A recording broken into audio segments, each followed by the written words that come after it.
My client went from making great money in Dubai to losing it all, starting again and going from 44K a month to 115K a month in 30 days when he started working with me. Today, we're talking about the topic that scares the masses and possibly holds people back the most, which is money. Money, money, money, must be funny. In a rich man's world. Okay, enough of that. If you're like most purpose-driven entrepreneurs I work with, you've experienced this strange disconnect. You started your business to make an impact, but you find yourself unconsciously avoiding the very thing that would amplify that impact. Financial growth, financial targets, and feeling weird about people investing into you at higher price points or you investing into others. And since cash flow is literally the lifeblood of a business, what you might not realize is that this disconnect isn't just philosophical, it's neurological. And more importantly, it's completely transformable, often in as little as 30 days. So by the end of this video, you'll understand the exact mindset shift that allows conscious entrepreneurs to create wealth without compromising their values. And I'll show you how to implement this shift in your own business immediately. And this isn't just theory. This is the exact stuff that I work with day to day with my clients that go from spiritual resistance around money to consciously creating wealth that fuels their mission. If you don't know who I am, I'm Luke Anning, former 7-figure growth partner, top 2% podcast owner, and I've been coaching for the last 4 years. And now I help entrepreneurs like you stop self-sabotaging and getting in their own way. I know what this disconnect feels like because I've lived it. When I first started my business, I would drive up to this place called Bristol in the UK, and it was about half an hour to an hour away from me. I would go and meet my only spiritual / online entrepreneur friend that I knew. And she was great, but she viewed money with suspicion. And then on the alternative side, I was listening to a lot of podcasts and there was all these business circles that seemed really disconnected from a deeper purpose. And it wasn't until I resolved this inner conflict that my own business actually took off, going from sleeping in my car when I started to 5 figures a month in just 4 months. So since then, I've helped a tremendous amount of clients make a similar mindset shift, like the legal service provider who went from 50K a month to 83K a month by aligning more with her mission in just 30 days. Mitch went from 44K a month to 110K a month in 28 days, 115 in 30. He's actually now our third client to go to 100K months. The website designer, Steph, who went from 0 to 55K in her first 2 months. And Justin, my first ever client in Neuroproductivity Elite, my elite program, who went from 25K a month to 101K a month in 90 days. And what makes my approach different is that I understand both worlds, the inner spiritual work and the practical business systems needed to create conscious wealth. And I've stood where you're standing. I can show you the bridge between purpose and profit. And now the challenge between many entrepreneurs that they face, especially those are spiritually minded, purpose-driven, or coming from backgrounds where money wasn't abundant, there's a fundamental disconnect between purpose and profit. I've noticed 4 specific mindset blocks that show up consistently among many entrepreneurial clients, particularly visionaries, even people higher up on the ADHD spectrum. But first, there's a worthiness block. My client, Mitch, put it really perfectly. Growing up, I wasn't used to money. My family was poor. You've been programmed to think that everything is scarce. And in the end, you kind of feel like you're undeserving because it was so easy. Second, there's the evil eye concern. One thing that's coming up for me is like evil eye. If I share this on my Instagram, people are going to be like preying on my downfall potentially. Even my 7-figure clients will say something like, hey, I'm scared that there's this kind of evil eye. If I share on my Instagram, people are going to be bringing me down on my downfall. Third, there's a belief that money inherently corrupts intentions. And I hear this all the time. If I focus too much on money, I'll lose sight of why I started my business in the first place. And finally, there's what I call a purpose-profit paradox, which is the false belief that the more money you make, the less aligned you must be with your true purpose. Now, the first problem that I typically see is pretty much a prosperity procrastination. So this may be you have big goals of impacting the world. You want more freedom for yourself. You want to get time back for yourself. But the challenge is you avoid all of the revenue generating activities. You just avoid them. Like there's always more important things to do. There's always systems to build. There's always, oh, I can just go and improve this process. And it's the same with investments for yourself. You're like, oh yeah, well, I've got to do this thing first before I stretch myself or before I do it. Like, oh, but I've just got to get myself in order before I do that. Like you just procrastinate, which is a way for you, it's a coping mechanism for you to make yourself feel safe. It keeps you inside of your comfort zone. The next is what we call an upper limit problem, which in my FIRE concept, we have false identity, invisible rules, resistance to change, and excessive control. Within resistance to change, think of your life like a thermometer, right? You want to get to level 72. Maybe that's 20, 30, 40, 50, 100K, 200K, 1 million a month. Right? Whatever your goal is here, it could be a financial goal, or it could just be like, hey, I want to give back to my family. I want to be able to support my mom or support my kids. It could be, I just want more financial peace, more structure, more joy. And you're currently at 70 and there's a 68. And you say that you want all these things and you start having opportunities come across your map towards where that is. And you start making these bumps up. But then your fears, your guilt, your anxiety, your self-doubt, your actions start pulling you down towards 68. So this could look like my client, for example, who had the cash flow coming in and things were going really well, but the systems were not built. So when something negative, unfortunately, happened in the business, 68 behaviors dragged him down. Or it could look like for you, not doing the revenue generating activities, knowing you should keep staying consistent with these things, but not doing them. So then you come back down. And this is what happens with lottery winners, right? We see on average, after 4 years, every lottery winner is broke because they get bumped up way past 72. And then they come crashing back down to 68 because they don't build the systems to align themselves to keep growing. Another example of a challenge here is what I call spiritual bypassing around finances. You use spiritual concepts to avoid dealing with money directly. It's like, oh, the universe will provide becomes now an excuse for not creating clear financial business strategies. Or I'm not attached to outcomes because becomes justification for not tracking your numbers. I was literally talking to a God-aligned person the other day who has in their bio saying, we help coaches make 50K a month. And then he promptly told me he doesn't track numbers. I felt this awful pit in my stomach because I'm like, you're lying to people. You can't market outcomes and then not track the inputs along the way. Otherwise, it's intangible. It literally says in Proverbs 27:23, know well the condition of your flocks and give attention to your herd. Literal tracking. This is an ancient metric system. It shows that even in biblical times, leaders were expected to be aware of outcomes and manage them carefully. Luke 16:10, whoever can be trusted with very little can also be trusted with much. And whoever is dishonest with very little will also be dishonest with much. And this supports the idea that how we handle the little things like tracking data or serving clients well reflects how we handle the bigger assignments from the man above. And lastly, fourth, there's the validation loop, which is constantly seeking external approval before making money moves. You can't raise prices without asking 5 different mentors. You can't launch a new offer without endless feedback. You can't invest in yourself without permission from everybody in your circle. The consequences, they're severe and compound over time. You stay chronically undercharging and under-earning, which means your impact stays small. The people who need your work don't get access to it.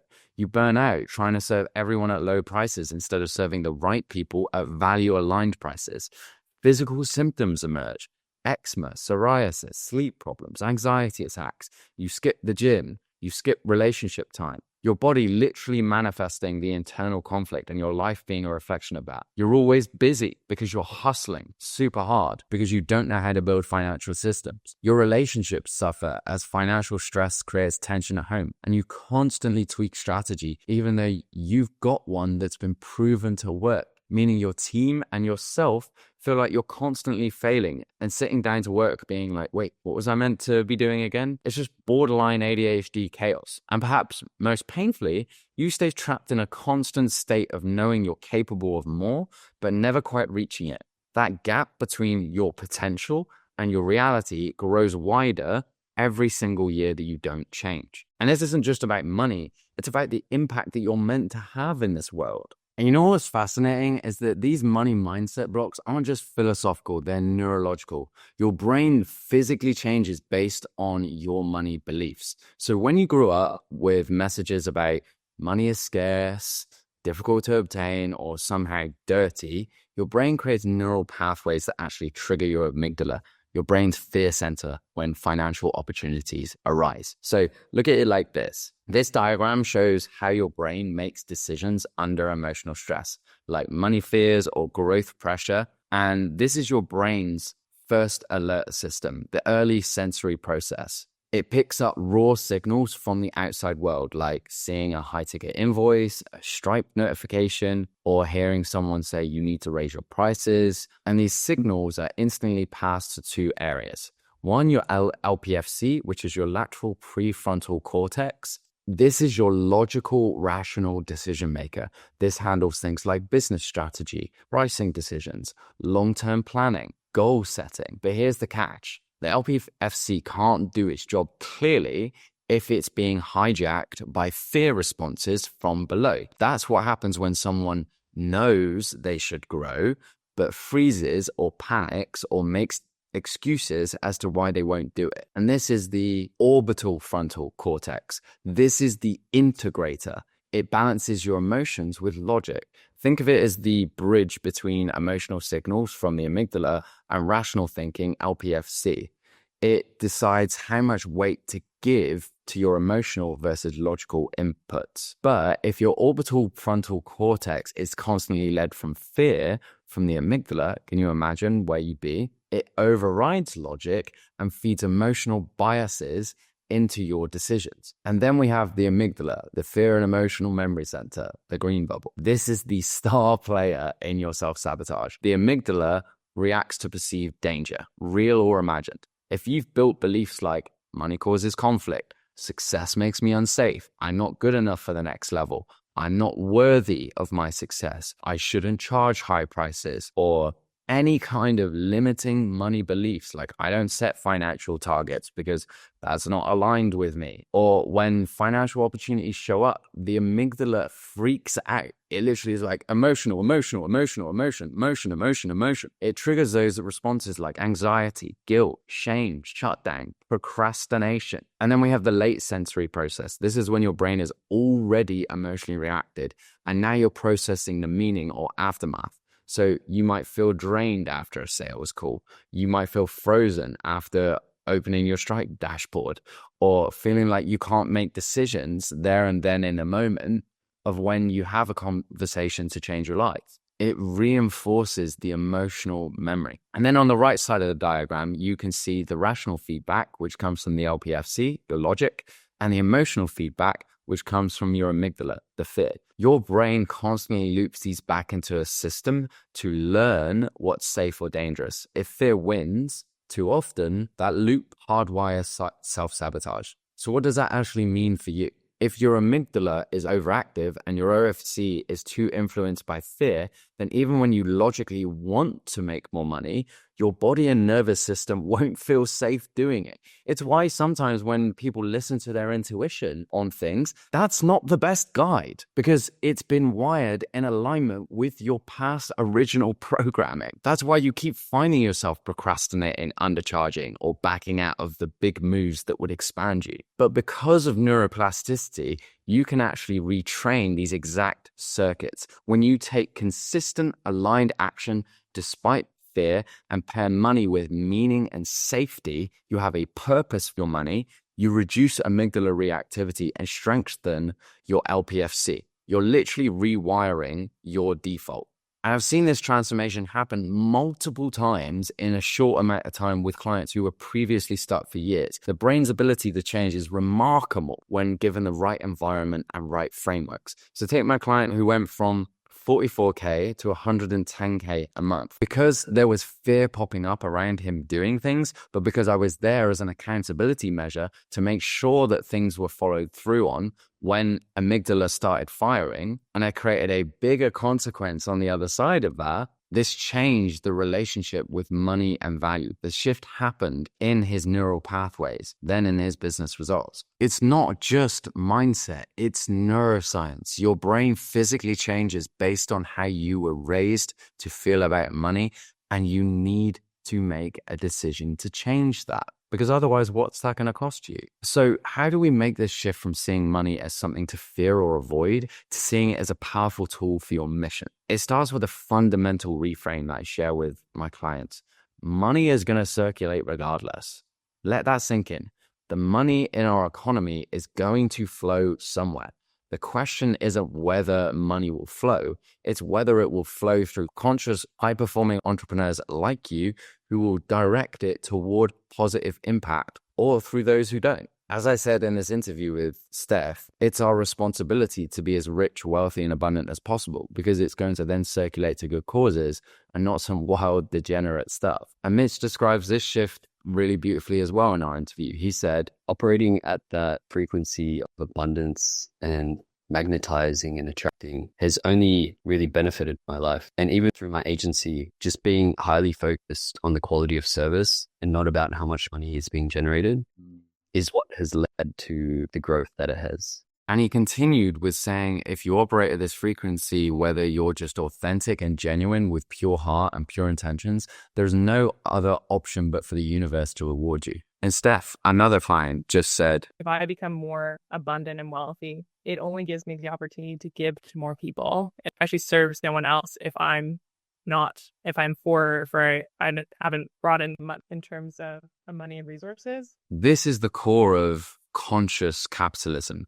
Understanding that creating wealth while maintaining alignment with your values creates a powerful ripple effect. When you make money consciously, you model what's possible for other purpose-driven entrepreneurs. You create jobs and opportunities within your conscious business, and you invest in other aligned businesses and causes. You have resources to implement your vision at scale, and you become a more powerful advocate for the change you want to see. The shift is from chasing money to creating so much value that money naturally flows to you and through you as a reflection of that value. So how do you begin this rewiring process? Well, here's 3 practical steps you can actually implement immediately. First, get radically honest about your money stories. What messages did you receive growing up? What fears do you have about wealth? Where do you feel undeserving? Where are you not allowing yourself to expand? Where do you feel it in your body? Like, depending how conscious you are right now, if you close your eyes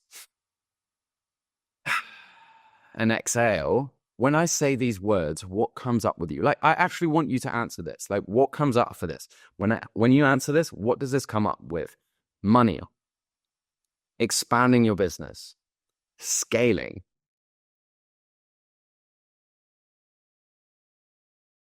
making more money, charging more. Like, does that feel positive in your body or does that feel negative? That's going to give you some indication as to what you're going to need to start the change. Second, create clear financial goals that are directly tied to impact goals. For example, I will generate 50K this month so I can hire 2 new team members, which will allow me to serve 20 more people who need my solution. And that's going to change their families' lives, change the world in their way, and change everything that I am all about. So make it about what you're doing. Give money a reason. Give money a purpose. Third, start tracking your money with intention rather than avoidance. Many entrepreneurs avoid looking at their finances because it creates discomfort, but instead create a weekly ritual where you review your numbers with gratitude and clarity. And I'm going to include just a link to a sheet that I usually give clients who need a little help with finances anyway, down below. And you can all you got to do is literally just track your money coming in and coming out, and then it should total up on the side. It's fine. Like, all you got to do is join and then make sure to hit the share function. Then I know to give it to you. The request function, my bad. And of course, you can then change the affirmations or mantra that you want to put at the top. But there's an example of mine down below. I'm not going to include like the finances piece of like what exactly is in there, but I'm not going to include what comes in and what goes out. But For your context, it's a sheet that you can go and use to go and track your finances, go and get clear. For context, we had another client that is only just getting started with his business, and he tracked, because of his self-sabotaging habits, like he had some issues around money. He was spending like £900 a month on alcohol. And he literally was like, wow, from this, I've made a decision to cut down by half, which is nearly 6K a year saved on self-sabotaging habits. Like, can you imagine, like, you saved 6K a year, you could invest into like many people that would help you. And that's just on somebody that's starting their business, let alone where you are right now. And the key here is consistent aligned actions that bridge your values with your financial goals. As Mitch shared, your word being your bond is critical here. If you don't stay true to your word and don't do the things you say you're going to do, like what's the point of investing? Like you made the investment to make a change. And if you don't want to make the change, then you just wasted your money. When you say you'll do something, especially around money and business growth, you must follow through, not just for others, but for yourself. And if you're liking this already, this video, make sure that you've liked and subscribed. But lastly, like what's remarkable is how quickly these shifts can happen.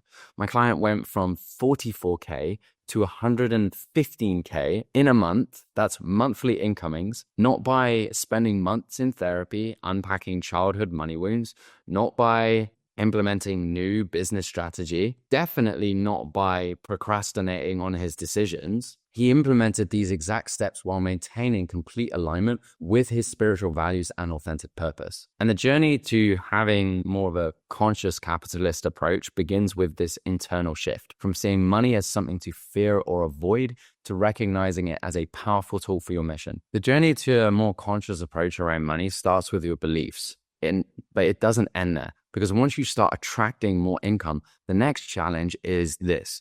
Are the people around you actually aligned with your mission, or are they secretly costing you growth? Who do I get in order to make sure that my mission is fulfilled and I can expand my income and expand my impact whilst aligning with my values? So in this next video, I'm going to expose one of the biggest mistakes high-level entrepreneurs make after they've hit their first few big months, and how to build the right team, right support system, and accountability structure without giving away 30 to 50% plus of your business.